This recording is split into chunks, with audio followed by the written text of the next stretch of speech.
ჩვენ გვიკავია სტრატეგიულად უმნიშვნელოვანესი ტერიტორია, გეოპოლიტიკურად უმნიშვნელოვანესი ტერიტორია და აი მთელი ამ რეგიონის ბედი საქართველოს საკითხის გადაწყვეტის გარეშე ვერ იქნება სტაბილური და აქედან გამომდინარე ჩვენ ამ გაურკვევლობაში ვართ. ბრიუსელი ამ შემთხვევაში დაინტერესებულია საქართველოში აი ეს ხელისუფლება არ არსებობდეს.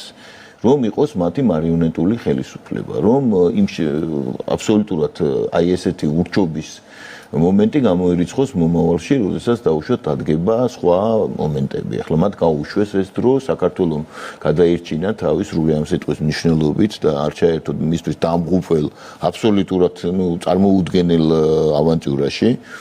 და ახლა თუ დაუშვათ დადგება მომენტი, ან დაუშვათ თუ რაღაც ახალი ავანტიურების გეგმები იქნება, უნდა იყოს აქ მორჩილი ხელისუფლება.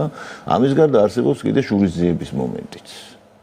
დიდ სუპერგაერთიანებებს აქვთ ინსტიტუციონალური ინერცია, ინერციული მეხსიერება და ისინი არ პატიობენ, ცდილობენ არ აპატიონ დაუშვათ ესეთი დაუმორჩილებლობის აქტი ევროპის ბაღს იქით მდებარე ჯუნგლებში ქვეყნებს.